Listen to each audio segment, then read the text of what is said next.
She said she needed distance, but the way she vanished didn't feel like healing. My name is Ryan. I'm 31 years old.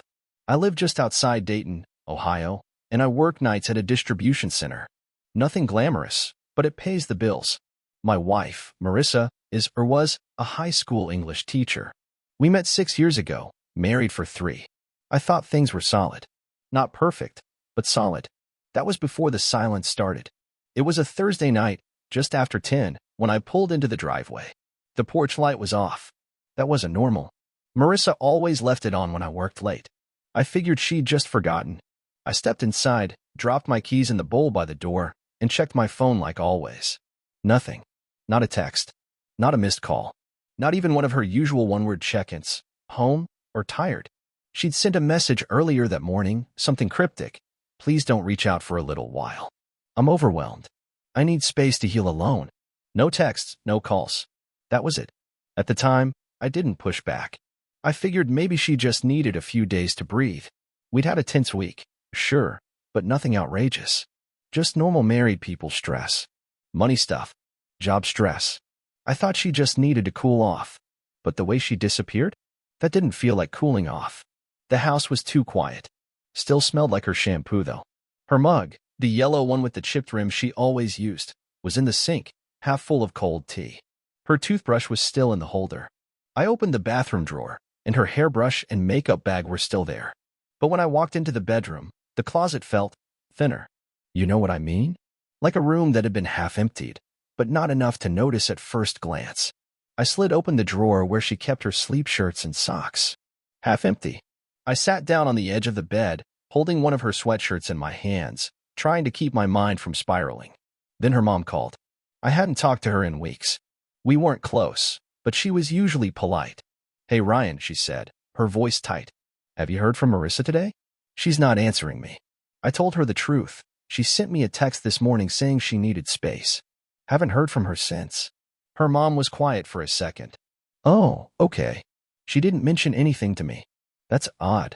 Yeah, I said. It is. We hung up, and I just sat there, staring at my phone. Eventually, I broke my promise. Just one word. Everything okay? It showed read. No reply. That's when I knew something was wrong. I mean, really wrong. Because no matter how upset Marissa got, she always answered that question. Even when we fought. Even when she needed time, if I ever texted, "Are you okay?" she'd respond. This time? Nothing. That one word sat there for hours, staring back at me like a dare. Read at 11:14 p.m. She didn't block me. Didn't turn off her phone. She saw it. She just didn't care enough to say anything back. I lay down in bed that night with a hollow feeling in my chest. Like I was sleeping next to a memory instead of a person. Her side of the bed still smelled like lavender and lotion. But it was cold. I didn't sleep much. Just kept replaying everything over and over. Our last conversation. The last time she laughed. The last time she kissed me goodbye without thinking. Maybe I missed something. Maybe it was obvious and I just didn't want to see it. But when someone says they're healing, you picture tissues and crying and long walks alone. Not this. Not half your closet missing and your messages left on read. I didn't snoop, at first. Just waited. The first few days, I told myself to stay calm. Maybe she was just with a friend. Maybe she really did need space. I went to work, came home, cleaned the bathroom like she always asked. Kept our bedroom door closed so I wouldn't have to keep seeing the empty side of the closet. By day 5, my patience was running thin. No texts. No updates. Her mom hadn't heard anything either, or so she said. I stopped checking my phone constantly, but that only made the silence louder. Then, about a weekend, I was lying on the couch flipping through Instagram. Just trying to kill time, keep my brain off the situation. That's when I saw it. Her sister, Tasha, had posted a beach photo. A group selfie. Girls in bikinis, sunglasses, holding cocktails with those little umbrellas. Everyone smiling like they hadn't cried in years. And there she was. Marissa. Center frame. Bikini. Big grin. Tan lines. Like nothing was wrong in her world. I stared at the photo, trying to make sense of it. Maybe it was old? Maybe they were doing a girl's trip to help her heal. That could make sense, right? Then I noticed the guy. Tall, tan, shirtless. Aviators. Arm around Marissa's waist. Ty. I blinked, jaw tightening. Couldn't be. She hadn't seen Ty since college, or so she claimed. Just some old flame, nothing serious, she once told me. I don't even talk to him anymore, she'd said. But there he was, right next to her, grinning like he won a prize. And Marissa? She looked like she didn't have a husband at all. I clicked on the photo. Location, Playa del Carmen, Mexico. Posted 3 hours ago. I didn't realize I was holding my breath until I let it out in a slow, shaky exhale.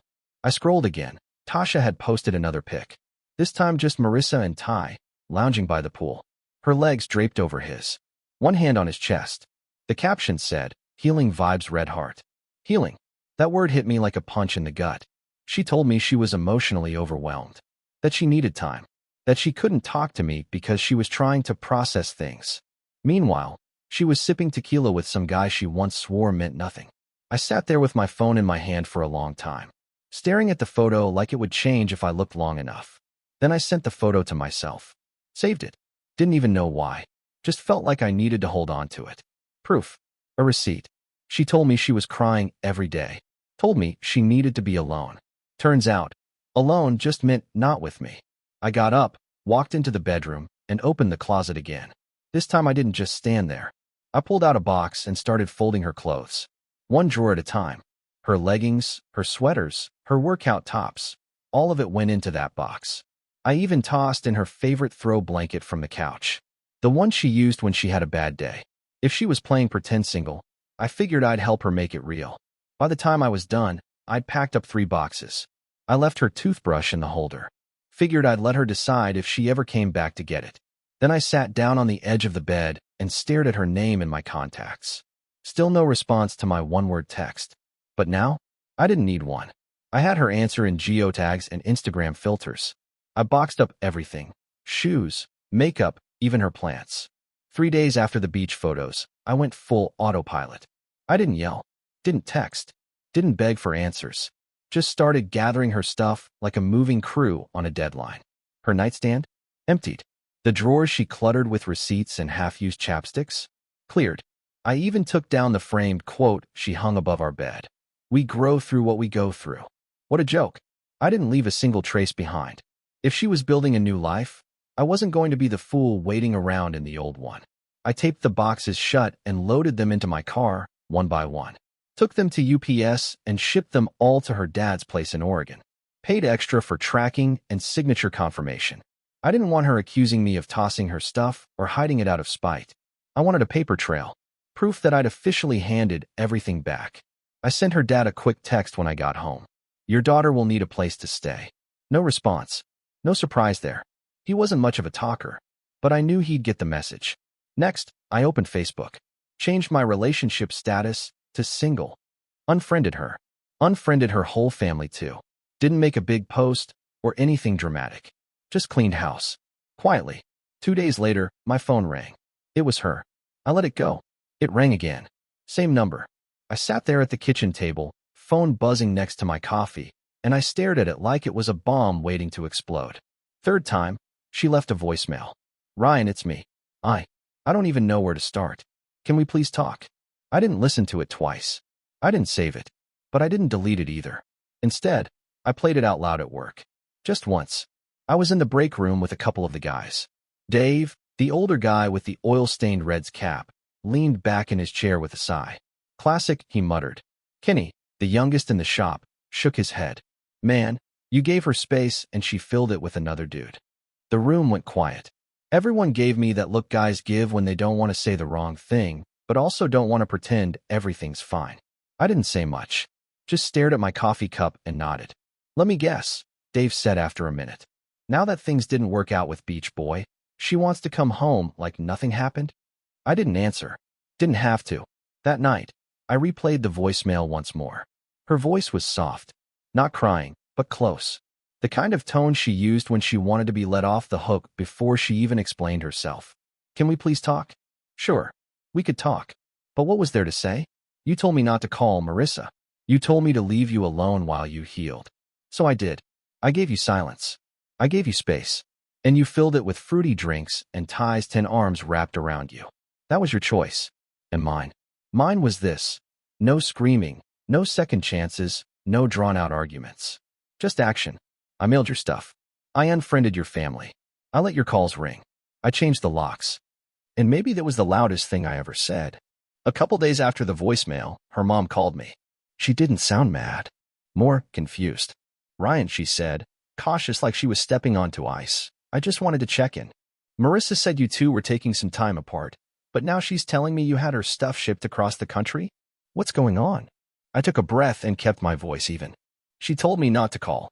Said she needed space to heal. Then I saw beach photos with Ty from college. That didn't look like healing to me. There was a pause. Long enough that I knew she was seeing it all for the first time. I haven't. I didn't see those, she said quietly. I texted her one word, everything okay? She read it. Never replied. So yeah, I packed her things. Shipped them to her dad. I gave her what she asked for. I see. Her voice was smaller now. Less confused. More stunned. I didn't realize. Neither did I said. Then hung up. After that, things started to change. Her best friend unfollowed me on Instagram. No message. Just gone. A couple mutual friends, people we used to double date with or saw at cookouts, started texting.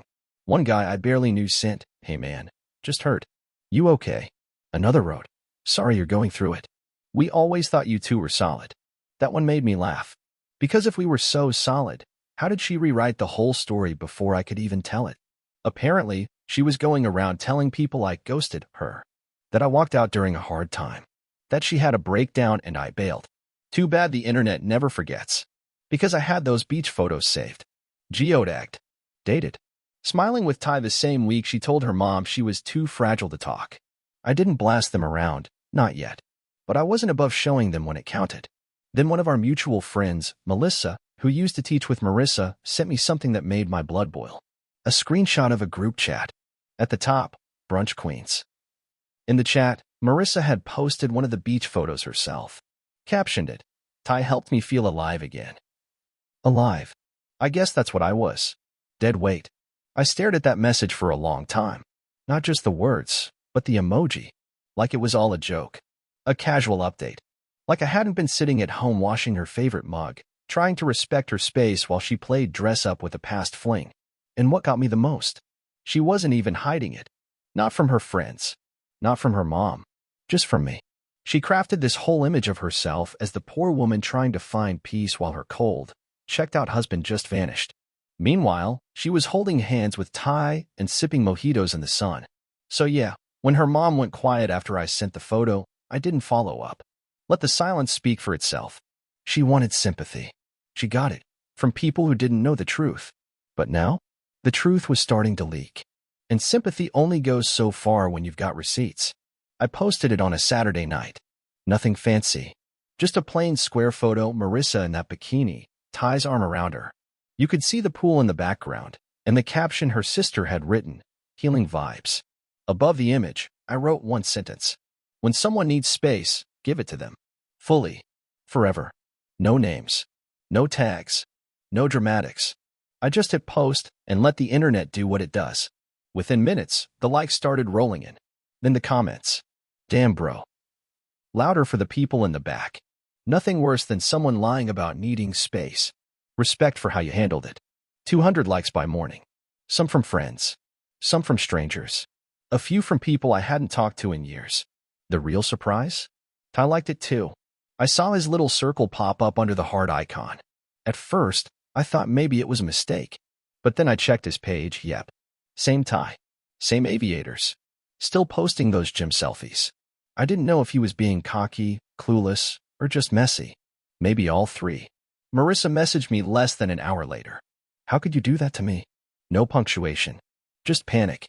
I waited 5 minutes, then wrote back. "Just reflecting your vibe." She left it on scene.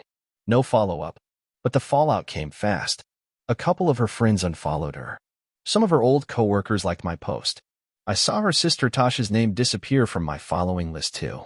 Gone. Guess I made the brunch chat uncomfortable. Later that night, Marissa made her Instagram private. No more curated captions.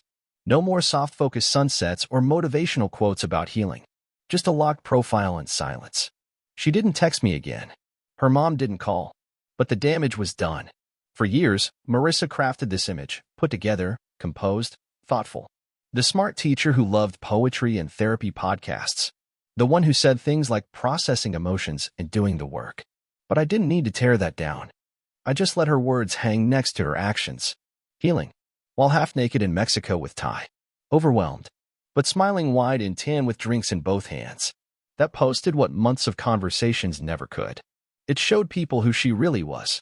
Not the soft, broken soul she tried to sell, but a woman who lied, left, and played victim when it didn't go her way. Some people still probably sided with her. I didn't care. I wasn't trying to win a war. I just wanted the truth in the open. She started it in private. I ended it in public. And for the first time since this all began, I slept straight through the night. A week after the post, I found a lawyer. Not the kind that costs $500 an hour and wears shiny shoes, just a no-nonsense guy named Carl who had a tiny office above a vape shop and smelled like old coffee. My kind of guy. I want it clean, I told him. No drama, no court battles. Just done. He nodded like he'd heard it 1,000 times. Abandonment. We'll file under that. She left the marital home, didn't contact you for over a week, didn't give an address. That's more than enough. So we filed. I didn't tell anyone. Not her mom. Not our friends. Not even my own brother until the paperwork was stamped. Marissa found out when the envelope showed up at her dad's house. She didn't call right away. But the next morning, she left a voicemail. Calm. Like she was trying to play it cool. Hey. I got the papers. I really wish we could talk about this first. Maybe there's still something to salvage here. Let's not rush into something permanent over a few bad weeks. A few bad weeks. I almost laughed. You don't vanish for a few bad weeks. You don't hop on a plane with your ex-fling and pose for Instagram stories while your husband's eating leftover pasta and checking the porch for packages with your name on them. And now she wanted to work on it? Nah. I didn't even reply. When our court date came, I showed up in clean jeans and a flannel shirt. She showed up in a gray pantsuit and tried to smile like we were just two people wrapping up a lease agreement. Carl handled most of the talking. She didn't fight it. Maybe she knew better. Maybe she had already done the math and realized there wasn't much to gain. We didn't have kids. We didn't share a mortgage. The car was in my name. The apartment lease was in mine too. In the end, the judge nodded, signed the papers, and said, "Good luck to you both." Just like that. Done. No alimony. No drama. Just a clean split and 2 signatures on a line that used to mean forever. I walked out of that courthouse and texted my brother. Ink's dry. 10 minutes later, we were sitting at a bar not far from the courthouse. It was the kind of place with sticky tables and strong pours, the opposite of any place Marissa would have picked. My brother raised his glass. To peace. I clinked mine against his. To silence. First round was on him. Second was on me. Third was free, courtesy of the bartender who'd apparently been cheated on the same way 5 years ago, and said he respected the hell out of that post. Funny how many strangers understood better than my own wife. Later that night, as I sat on the edge of my bed now, I looked around the apartment. No more boxes. No more of her sweaters hanging by the door. No more yoga mat in the corner of the living room. Just me. And for once, that felt like enough. No noise. No games. Just peace. The kind that doesn't need explaining. It's been 8 months since the ink dried. I moved out of the old apartment and into a smaller place across town. Nothing fancy, just a 2-bedroom with a tiny patio and creaky floors, but it's mine. Quiet. Cheap. And I can grill on weekends without anyone complaining about the smell. First thing I bought was a decent grill. I'd always wanted one, but Marissa said we weren't patio people. Turns out I am. I grill steaks on Sundays now, even when I'm just cooking for myself. Throw on a Reds game in the background, sip a cold beer, let the smoke drift up into the trees. I got back into softball, too. A buddy from work pulled me into his league after hearing what I'd been through. I didn't think I'd be any good. I hadn't played since high school, but it wasn't about that. It was about having somewhere to go. Somewhere to just be around people who didn't ask me how I was doing with that sad look in their eyes. I made some new friends. Nothing deep. Just guys who show up, play hard, talk trash, and grab beers after. It's exactly what I needed. I don't date much. Haven't felt like it. I tried the apps for a while, went on a couple of awkward coffee meetups, but I realized I wasn't ready to pretend yet. Not ready to explain. Not ready to dodge questions about why I'm divorced or what I'm looking for. Right now, I'm just looking to wake up in a place that doesn't feel like a memory. And most nights, I sleep just fine. Funny how quiet used to feel lonely. Now, it feels like peace. No missed calls. No unread text sitting there taunting me. No one saying I need space while already halfway out the door. Sometimes I still think about that voicemail. The one where she said, "Can we please talk?" I could have deleted it by now, but I didn't. Not because I miss her. Not because I want to hear her voice. I keep it to remind myself what silence is worth. Because she didn't leave me for someone better. She left because she wanted attention. She wanted sympathy. She wanted freedom without consequences. But she got space. Full, permanent, painful space. And I got my life back. The last twist? Her sister liked one of my posts last week. Just a picture of me at the park, holding a bat, smiling with the guys after a game. No caption. Just a good moment. She liked it and didn't say a word. Didn't need to. She saw I was fine. Better, even. And maybe that's what burned the most. Because Marissa always thought I needed her to be okay. But the truth? I'm not just okay. I'm free. And that's worth more than any explanation she never gave.